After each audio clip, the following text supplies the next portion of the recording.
Een van die betogers het 'n T-hemp aangehad met Osama bin Laden se gesig op. Goeiedag, my naam is Kali Kriel, ek is die uitvoerende hoof van AfriForum.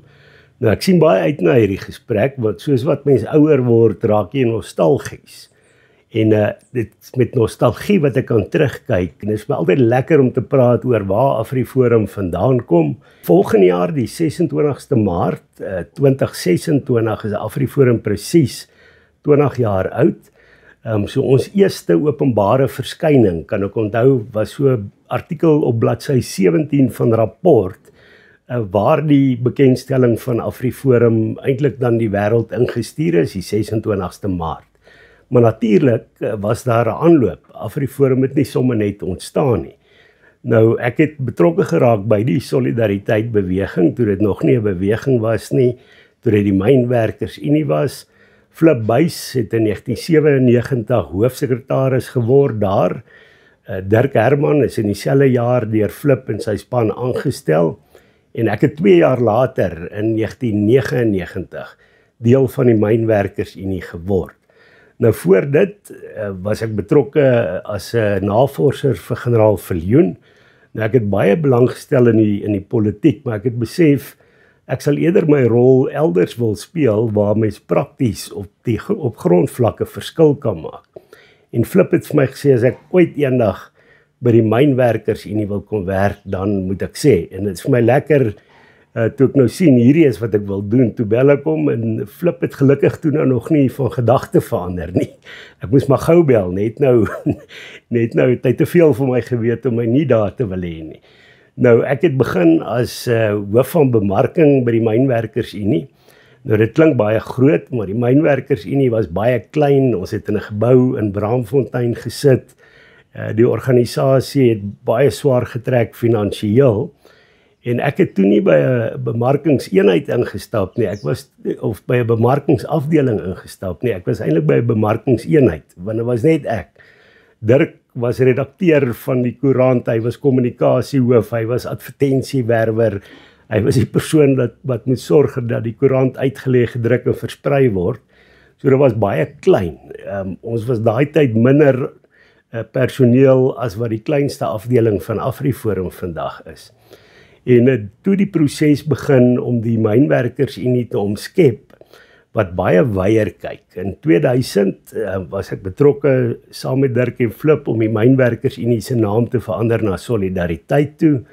En soos wat ons sukses behaal het al hoe meer mense na Solidariteit toe gekom om te sê, kom ons doen ook op ander terreine iets, soos op die terrein van misdaad, soos op die terrein van die bevegting van korrupsie en so meer. En om sukses te behaal is dit belangrik dat mens nie een organisasie verwater om nou 100 goed te wil doen nie, want dan doen jy 100 goed sleg. So Solidariteit het sy kernfokus gehad en was my wonderlik om 'n voorstel te maak aan Flip en te sê, so iets wil ek graag doen. En dit is die vryheid en kreatiwiteit wat binne Solidariteit geheers het en natuurlik nog steeds vandag heers. Die voorreg wat ek gehad het, is dat Alana Bailey, sy was by die Maatskappy vir Immigrasie, hulle was in die proses om te ontbind, en ons het toe saam met hulle die nuwe organisasie AfriForum begin, en sy was daar, en sy was toe 'n personeellid by ons. Sy is tot vandag toe nog die hoof van kultuursake by AfriForum. Ons het 'n administratiewe persoon gehad, Annetjie Hoof. So ons was 3 mense met bitter min geld, met 0 lede en 'n naam wat niemand nog ooit van tevore gehoor het nie. Nou, dit is amper 'n hoender-eier, nie amper nie, dit is 'n hoender-eier situasie, want om sukses te behaal moet jy steun hê, maar om steun te kry moet jy sukses behaal. En ons het toe begin om te sê, maar goed, ons moet daarom net eers laat mense weet dat AfriForum bestaan. Jy het groot drome, maar dit help nie, jy wil nou 'n reusagtige ding doen, en jy het nie uitvoerende vermoë nie, jy het nie hulpbronne nie, en mense weet nie wie jy is nie. So ons het toe begin met betogings. Nou, ons weet binne die Afrikaner gemeenskap is ons nie groot betogers nie, om baie goeie redes. Ons ritme, of kom ek praat maar net namens myself, my ritme is nie so goed nie.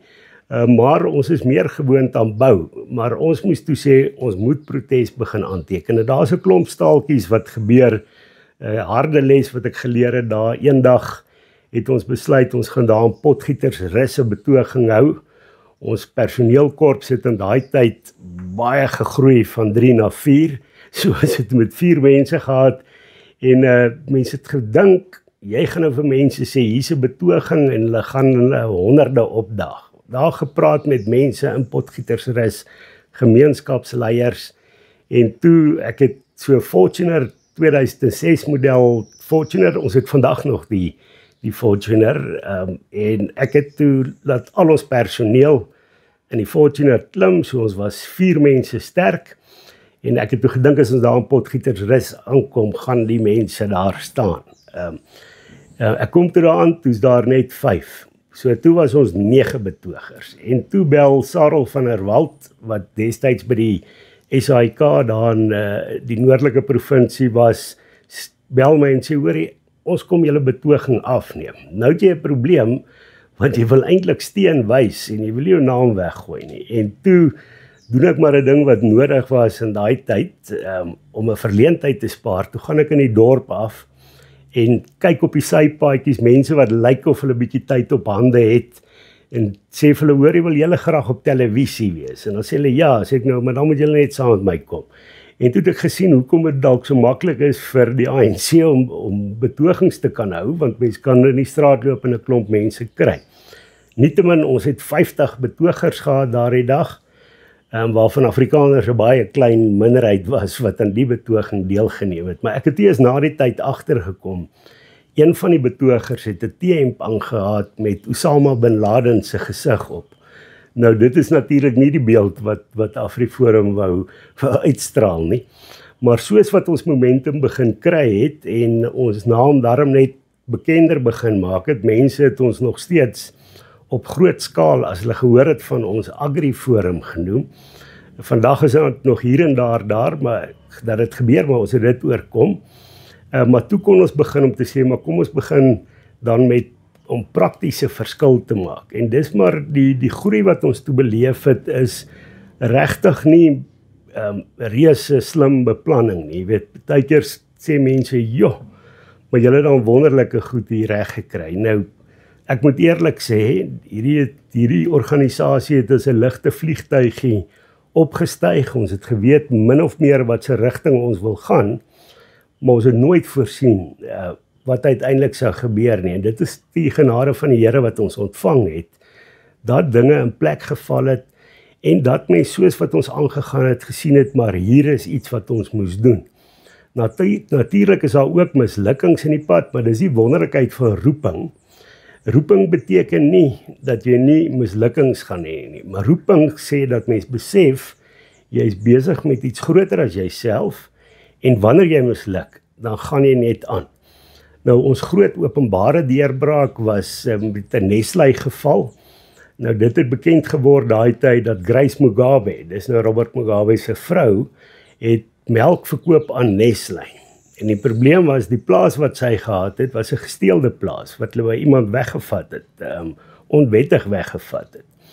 En ons besluit toe, ons kan nie toelaat dat Nestlé dit doen nie. Nou as mens nou vandag terugdink, hier sit 'n organisasie met 3 of 4 mense, en ons besluit nou, ons gaan 'n multinasjonale maatskappy laat soog. Dit is eintlik moes ver gesog. Maar as mens deur energie gedryf word en jy het genade van bo, dan werk jy die planne partykeer uit. Nou wat ons toe gedoen het, is om 'n webblad te stig, net 1 bladsy webblad. Nou AfriForum het nie 'n webontwerper gehad nie, ons het maar vir solidariteit gevra of ons hulle webontwerper kan leen. En ons het toe 'n webwerf nestlebloodmilk.com geskep. Nou daai tyd was daar Blood Diamonds was groot in die nuus. Nou Nestlé het skynbaar nie daarvan gehou dat ons hulle naam saam met die bloeddeel insit nie. En die webwerf het eenvoudig gewerk. Daar was 'n knoppie, ons het gewys wat skeefloop in Zimbabwe en sê as jy nie tevrede is dat met Nestlé se optrede nie, stuur 'n brief aan Nestlé se hoofkantoor in Switserland en as jy daai knoppie gedruk het, het jy jou naam bygesit en dan is die e-pos soontoe gestuur. Nou, ek onthou een middag, ek het my kinders nog opgelaai op pad huis toe. Hier kry ek 'n oproep van die uitvoerende hoof van Nestlé Suid-Afrika en hy sê, ek wil graag met jou gesels. Ek sê, wel, ek het nou nie my dagboek by my nie, ons kan môreoggend goue vergadering vasmaak. Maar hy sê toe nee, hy wil vandag met my praat. So ons het toe uiteindelik eers 8:00 daai aand met mekaar kom praat. Toe sê hy vir my, Nestlé het net gesê, ons moet die boodskap oordra, hulle gaan nie meer by Grace Mugabe melk koop nie. Nou wat gebeur het, ons webwerf is met genade van bo geplaas in 'n Britse koerant. En die Britte en Europeërs, ons het natuurlik die webwerf so gemaak dat hy ook op daai mark fokus, want die kopers, daar's 'n kleiner koopgetal van Nestlé produkte in Suid-Afrika as daardie groot markte. En toe die Britse koerant het nou daardie webwerf geplaas en die persoon van Nestlé sê, hulle het binne 'n dag het 75,000 mense vir hulle daai boodskap gestuur. Nou, dis ongelooflik eintlik dat so iets kan gebeur. Mens moet aanhou beplan en sulke goed doen. Partykeer werk dit nie uit nie, maar hierdie is 'n voorbeeld van hoe 'n klein groepie mense met 'n plan, met tegnologie tot ons beskikking eintlik 'n reuse impak kan maak. Dis eintlik 'n Dawid Goliat geval en ek dink dit gee ons nou nog moed by AfriForum. Afrikaners is 'n minderheid in hierdie land, maar dit beteken nie ons gaan verloor nie. Ons kan wen as ons deurdruk daarmee. Daar was toe 'n klomp ander goeie vorderings wat AfriForum gemaak het. Ons het namens 'n klomp boere wat in Zimbabwe hulle grond verloor het ons hofsaake gemaak. Uiteindelik daardie saak in Suid-Afrika geregistreer. Die skuld wat Zimbabwe aan die boere gehad het vir regskoste het hulle nie betaal nie. En daar's gewoonlik diplomatieke immuniteit vir Zimbabwe se eiendom, behalwe as dit 'n kommersiële eiendom is. En vir my is die wonderlikste gewees toe ons die dag 'n huis van die Zimbabwe regering in die Kaap kon opveil op 'n veiling. Dis sulke hoogtepunte en natuurlik het hierdie al hoe meer die indruk geskep dat AfriForum baie sterk was. Oor die Nestlé geval was daar 'n koerantberig gesê Nestlé soeg voor AfriForum. Hier het ons nou 'n regering aangevat. Maar ons was 'n klein groepie mense, maar dit het toe 'n sneeubal effek toe Julius Malema gekom. Nou Julius Malema het toe ons die eerste keer met hom swaarde gekry het AfriForum 8,000 lede gehad. Vandag het ons 300,000 lede. En die punt is, ek dink iemand soos Julius Malema, hy maak mens woedend en dit is nie goed dat daar so iemand is nie. Maar wat hierdie mense wat so optree nie besef nie, is dat hulle konsolideer die mense wie hulle teiken. En ek dink Afrikaners het al hoe meer besef, as hier mense is wat sing ons moet doodgemaak word, as hier mense is wat ons op ander maniere wil teiken, dan moet ons sterk wees. En mens kan sterk wees as jy konsolideer binne 'n organisasie. En ek kan baie lank praat, soos wat julle nou kan hoor, maar hier was 'n klomp van hierdie gebeure, soos wat ek nou genoem het, en dis lekker vir my om daaroor te praat. Maar ek dink die volgende fase, toe AfriForum se naam gevestig is, ons was toe self onderhoudend. Ek onthou die eerste keer toe ons AfriForum begin, het ek 'n begroting ingedien, soos wat ek gedoen het toe ek 'n afdeling by Solidariteit gehad het. En toe sê Flip vir my, jy verstaan verkeerd, hierdie is nie 'n begroting nie, dis 'n leningsrekening. En as jy 'n leningsrekening het, weet jy, elke sent wat jy leen, moet jy terugbetaal, en dan dink jy ook anders. Jy dink, dit wat ek aanpak, moet ek sorg dat ek inkomste kan genereer om my organisasie volhoubaar te maak. En ek dink daai kombinasie het gemaak dat AfriForum ook in terme van ons model gesê het, ons is 'n maatskappy sonder winsoogmerk, so daar is nie aandeelhouers wat geld kry nie, ons moet dit wat inkom, moet ons aanwend vir die projekte en doelwitte wat ons het, maar daai benadering het gemaak om te sê dat ons nie 'n verskoning moet gebruik om te sê 'n maatskappy sonder winsoogmerk sukkel omdat hy 'n maatskappy sonder winsoogmerk is nie.